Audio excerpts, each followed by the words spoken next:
memperbanyak istighfar, secara khusus masalah istighfar.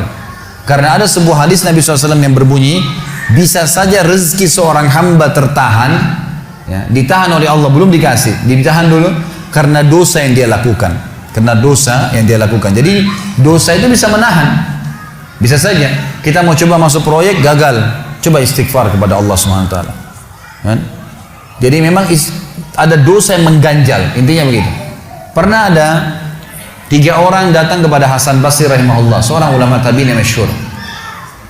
Datang 3 orang ini, dan Hasan Basri ini juga terkenal dengan kesolehannya. Kalau ngomong selalu surga, neraka, rahmat dan taubat dan azab. Itu saja berputar perkataannya Hasan Basri rahimahullah. Jadi orang sering datang ke rumahnya minta nasihat. Ada 3 orang datang satu hari, antri di rumahnya. Yang satu masuk mengatakan, wahai imam, wahai kiai, wahai ustadz, saya sudah lama menikah dengan istri saya ini, tapi belum dapat anak. Sudah 10 tahun nikah nggak dapat anak. Kami sudah ikhtiar ke tabib ini, minum itu, tapi belum juga Allah takdirkan. Apa saran Anda? Maka kata Hasan Basri, perbanyak istighfar. Perbanyak ya, bukan kerjakan istighfar, perbanyak. Terus lisanmu astagfirullah wa atubu ilaih, astagfirullah terus ucapin, jangan berhenti. Gitu kan. Maka kemudian keluar orang tersebut. Masuk orang kedua mengatakan, wahai imam, saya sudah lama kena penyakit di perut saya, sakit terus. Kalau sakit saya sampai nggak bisa tahan, rasanya pengen mati saja kena sakitnya. Sudah coba berobat ke sana sini nggak sembuh-sembuh. Apa saran Anda? Kata Hasan Basri, perbanyak istighfar. Perbanyak istighfar. Amalin, pulang. Datang orang ketiga mengatakan, wahai imam, saya sudah lama bekerja banting tulang. Mayoritas waktu saya sehari kerja keras, tapi saya tidak pernah kaya seperti fulan. Ditunjuk orang kaya di kota itu, di kota Basra, di Irak. Apa saran Anda? Kata Hasan Basri, perbanyak istighfar. Pulanglah 3 orang ini. Lalu kemudian istri Hasan Basri bertanya, wahai suamiku, ketiga orang ini tadi butuh satu mungkin dikasih modal, mungkin satu ditunjukkan tabib yang tepat, mungkin obat. Kenapa Anda cuma suruh istighfar saja? Kenapa nggak istighfar diikutin dengan yang lainnya? Dikasih modal, dikasih obat. Kata Hasan Basri, wahai istriku, tidakkah kau dengar kalau mereka sudah ikhtiar dan sekarang tinggal mereka terbuntu, tertutup di sebuah pintu yang mereka tidak tahu bagaimana jalan keluarnya. Maka saya mengingat firman Allah dalam surah Nuh. Surah Nuh ini surah nomor 71 ya. Ayatnya ayat 10 sampai ayat 12. Nabi Nuh alaihissalam berkata kepada kaumnya tentang istighfar. Surah Nuh surah nomor 71 ayat 7 ayat 10 sampai ayat 12. A'udzubillahi minasyaitonirrajim, faqultu astaghfiru rabbakum innahu kana ghaffara. Yursilis samaa 'alaikum midrara wa yumdidkum bi amwalin wa banin wa yaj'al lakum jannatin wa yaj'al lakum anhara. Kata Nabi, kata Allah Subhanahu wa taala, Nuh berkata kepada kaumnya, istighfarlah, minta taubatlah kepada Tuhan kalian, sesungguhnya Dia Maha menerima taubat hamba-hambanya. Manfaatnya Dia akan menurunkan untuk kalian dari langit midrara. Midrar kata para ulama tafsir bisa berarti hujan yang lebat, bisa berarti rezeki yang non-stop, terus dikasih sama Allah bertubi-tubi. Dan dengan istighfar Allah akan memperbanyak harta dan keturunan kalian, dan Allah akan jadikan kebun-kebun kalian lebat, dan Allah akan suburkan juga seluruh sungai-sungai kalian. Jadi di sini manfaat daripada istighfar. Ada kisah yang lain teman-teman sekalian, kisah Imam Ahmad rahimahullah. Imam Ahmad rahimahullah dari 4 madhab tadi, Abu Hanifah, Malik, Syafi'i dan Ahmad. Ahmad bin Hanbal muridnya Imam Syafi'i. Madhab yang keempat. Imam Ahmad rahimahullah di akhir hidup beliau ulama besar hadis. Di akhir hidup beliau pernah terlintas di benaknya untuk mendatangi sebuah kota di Irak. Kenapa ke sana nggak tahu. Pokoknya pengen ke sana gitu.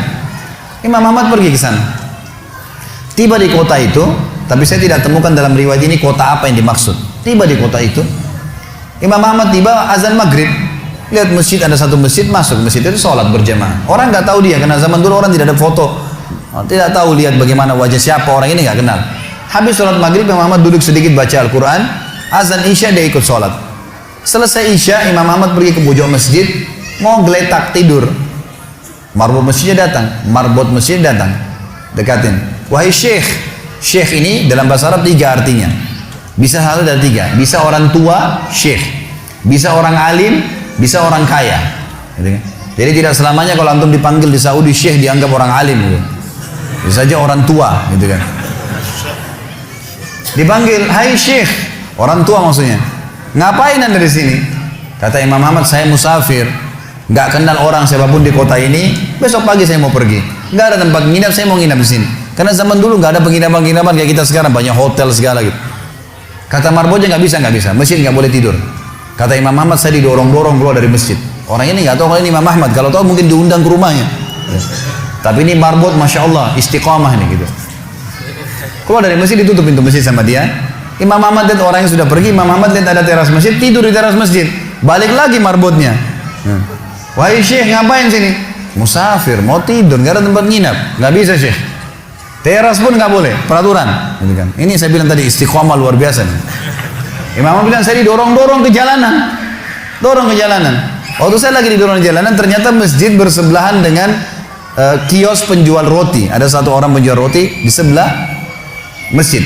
Lalu dia mengatakan, Syekh, dipanggil Imam Ahmad, silakan ke tempat saya. Imam Ahmad pun datang. Dia bilang, saya punya rumah tidak jauh dari sini, ini kios saya, ada ruangan tempat tidur saya. Silakan anda pakai nginap, besok anda mau pulang silakan. Kata Imam Ahmad menceritakan tentang keadaan dia dengan penjual roti ini. Dia bilang, ada satu perilaku penjual roti ini yang unik. Imam Ahmad tertarik dengan itu. Dia bilang, setiap kali orang ini pecahin telur, ngambil terigu, ngambil garam, itu sambil astagfirullah wa atubu ilaih, astagfirullah wa atubu ilaih. Terus lisannya nggak pernah berhenti nih, astagfirullah wa atubu ilaih, kecuali Imam Ahmad bilang, saya ajak ngomong atau dia bertanya pada saya. Kalau berhenti, istighfar lagi. Selalu begini. Kata Imam Ahmad, saya bertanya, sudah berapa lama kau amalkan nih? Orang itu bilang, sudah lama, dari saya masih bujang.